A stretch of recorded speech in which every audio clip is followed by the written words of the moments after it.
রাজধানীর মিরপুরের সরকারি ইউনানি ও আয়ুর্বেদিক মেডিকেল কলেজের অধ্যক্ষ ডক্টর মেহবুবা সাইদ সম্প্রতি তার কাছে দুদকের তদন্ত বিভাগের মহাপরিচালক স্বাক্ষর করা একটি চিঠি যায়, যেখানে তার বিরুদ্ধে কিছু অভিযোগের কথা বলা হয়। তদন্ত শেষে যা প্রমাণিত বলেও চিঠিতে উল্লেখ করা হয়। ডক্টর মেহবুবা সাইদ খোঁজ নিয়ে বিষয়টি ভুয়া বলে জানতে পারেন। এ ব্যাপারে লিখিত অভিযোগ জানাতে রাজধানীর সেগুনবাগিচায় দুর্নীতি দমন কমিশনের প্রধান কার্যালয়ে আসেন তিনি। প্রতারক চক্র দুদকের নাম ভাঙিয়ে যে ভুয়া কাগজ তৈরি করে বিভিন্ন মন্ত্রণালয়ে চিঠি পাঠাচ্ছে হয়রানিমূলকভাবে, সেইটার প্রতিকার চেয়ে আসলে আমি এখানে প্রতিকার চাইতেই আমার আসলে এখানে আসা।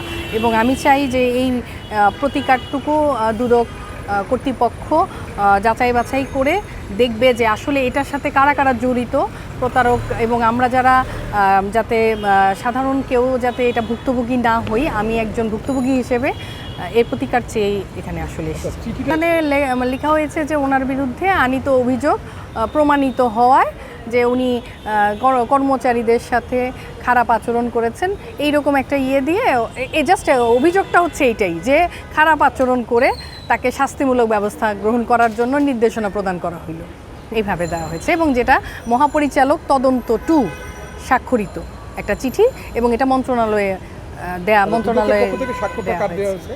মহাপরিচালক তদন্ত 2 লেখা। দুদকের নামে প্রতারণা করে টাকা হাতিয়ে নিতে তৎপর একটি চক্র। তাদের টার্গেট চাকরিরত এবং অবসরপ্রাপ্ত সরকারি কর্মকর্তা কর্মচারী, নির্বাচিত জনপ্রতিনিধি এবং ব্যবসায়ী। সম্প্রতি এমন কয়েকটি চক্রকে গ্রেফতার করেছে আইনশৃঙ্খলা বাহিনী। এসব প্রতারকদের ধরতে সার্বক্ষণিক কাজ চলছে বলে জানালেন দুদক সচিব খুরশেদা ইয়াসমিন।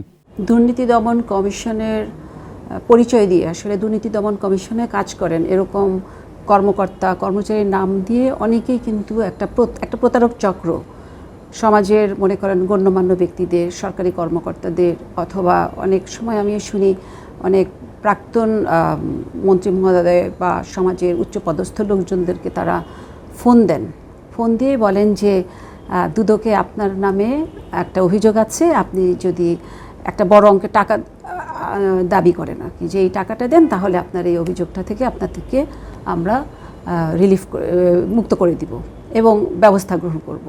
দুদকের নামে প্রতারণার কথা জানিয়ে সব মন্ত্রণালয়, জেলা প্রশাসন ও পুলিশ প্রশাসনে চিঠি দেওয়া হয়েছে বলে জানিয়েছেন দুদক সচিব খুরশেদা ইয়াসমিন।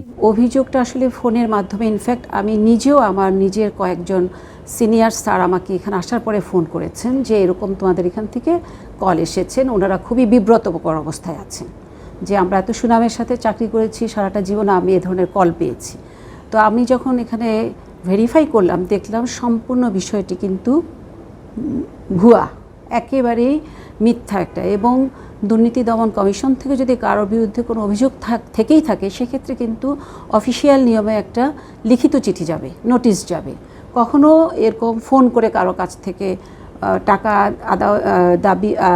আদায়ের জন্য ফোন কলও যাবে না, এবং মিথ্যা একটা ভয় ভীতিও দেখানো হবে না। একটাই অনুরোধ করব, এই ধরনের ফোন কলে কখনো বিব্রত হবেন না, এবং চিঠি পেলেও সেটাও ভেরিফাই করতে হবে, চিঠিও কিন্তু ফলস করছে।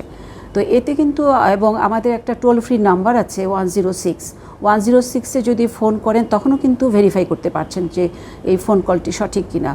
দুদকের কোনো কর্মকর্তা কর্মচারীর কাউকে ফোন দিয়ে ডাকার নিয়ম নেই বলেও জানালেন দুদক সচিব।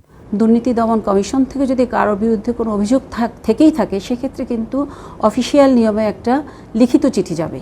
তাওহিদ সৌরভ, এটিএন নিউজ, ঢাকা।